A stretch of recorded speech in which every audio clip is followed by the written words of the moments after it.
So, guys, I do want to talk about the film The Crow, and I think that this has been one of the most controversial debates of the whole film.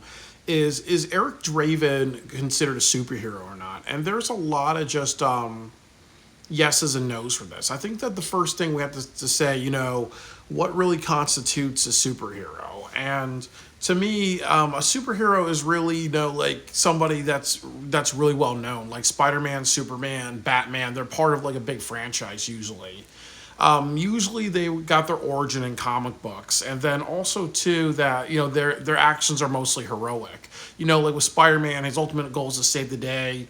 Batman's goal is to save the day. Really, the Marvel characters, their goal is to be heroes, and then to also hold power within their universe to make sure things don't go awry. Really, but when it comes to, but then also there's mixed heroes like Deadpool, where he does heroic things, but he does a lot of terrible things as well, really. When you look at The Crow, he's a mix of a superhero, but he's definitely more of an anti hero in a lot of ways. I think that his heroic actions are that he kills people that should not be alive anymore, people that gangsters and criminals and people who engage in crimes, really. So definitely his actions lead to good results. But the other thing too is that he is not.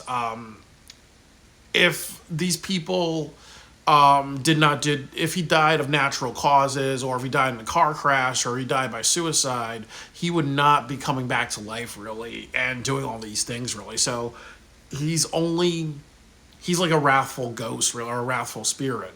So I really think that he almost falls into like a fantasy character more than a superhero really. And then also, as I said in previous videos, that if all these gangsters were doing what they did to somebody else that wasn't related to him, somebody else would be the Crow. It wouldn't be Eric Draven's character, really. So his whole existence is really just based on that he was wronged, his soul couldn't rest, and he's trying to create peace and everything like that, really. So that's not really conventional for a superhero, because it seems like when superheroes are created in any universe, it seems like they have a life and they have a long period of doing the right thing. Really, they're not brought back for one job, and that's that really. And that's kind of what Eric Draven's character is. He's brought back for one job, and that's that really. So I think that that's one of the big reasons why he's not a superhero. He has one mission and then he goes away. Where you see Spider-Man, who has hundreds of missions and other people really.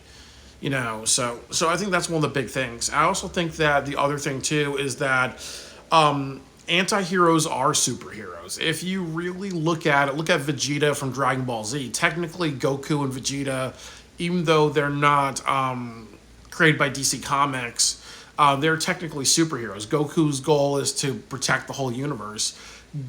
Vegeta's goal is to protect the whole universe as well. He's a friend of Goku's and the Z Fighters. So therefore, even though he's done a lot of bad things, he's committed genocide. He's eradicated millions, I think billions of people. He's killed billions of people. He's still a superhero. And as I said, like Eric Draven, obviously he is. There's a few things that he does that are heroic, but he's also an anti-hero more than anything else. He kills people because his goal is to kill the people that killed his girl, and then the next thing is that he wants to protect that little girl Sarah. So that's the only reason why he's fighting Top Dollar. And and also too, he also fights Top Dollar at the end of the film, because what happens is he holds one of the guys. I think his name is Skank or whatever. He holds one of those guys hostage.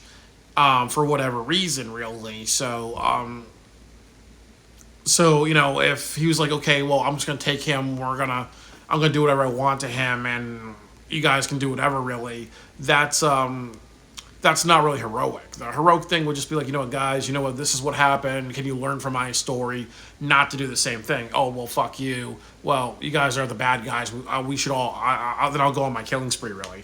But he's really he's very self-focused, just like Vegeta. He's a very, very self-focused character, which is not a hero, but he's more of an anti-hero because of it. But I think that's really the thing about it. I think if I was to say about Eric Draven, he is not a superhero, and in the traditional aspects. First of all, he only has one mission. His one mission is to avenge the people that killed to avenge the people that killed his fiance that raped and killed her. His second mission is to protect Sarah because Sarah is like a Freudian daughter to him. And with all superheroes, they have a need to do multiple. They have a need to help society, and his actions are not meant to help society. It's meant to help the small group of people that he cares about. So he's a superhero among the people that he cares about. Even though eradicating these 5 or 6 people, Top Dollar and his two henchmen, his sister and his assailant, and then also the 4 people that raped and killed his girlfriend. Yeah, his actions lead to a positive impact on that.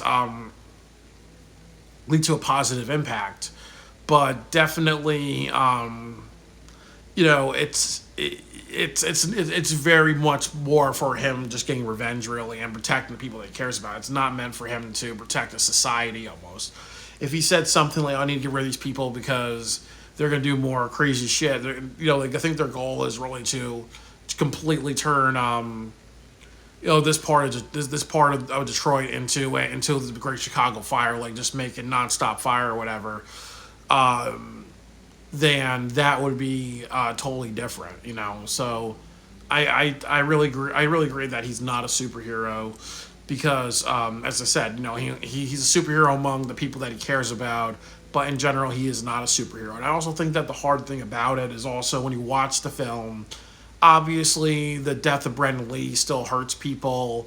Obviously, this film is about somebody whose wife was raped and killed and violated, and there's no consequence for the bad guys until he comes and gets the vengeance. And definitely the music and the score make you really just get revved up, get charged up to watch his killing spree. That it's easy for people to overlook it, and it's just because it's such an emotionally powerful film. It really is a story about revenge and getting back at somebody who has caused you great pain. And we're all human beings. I have friends who have been sexually assaulted. I have friends who've been sexually assaulted as children. I've been viciously bullied. I know what workplace bullying is. I know what it's like to be driven to suicide by a couple of people. I know it's to deal with harassment, racism, and other things like that. So when we watch the film The Crow, I think he becomes a hero to a lot of people who wishes that they can create the ultimate consequences or Dantean consequences. The punishment matches the crime, or there's a metaphor to the punishment on people who wronged us, really. So I think that one of the reasons why he's considered a superhero is because he's definitely charismatic as a superhero. But I would say 100% he is not a superhero. He's more of a supernatural character. He and his difference is that he cares about the good of the people that he cares about and the good of getting revenge, but he does not care about society in general, really. And that's the difference between superheroes and Eric Draven from The Crow. He's a superhero among the people that he cares about, to reiterate, not a superhero among society. But if you think of him as a superhero, I have no qualms with that. He's such a badass motherfucker.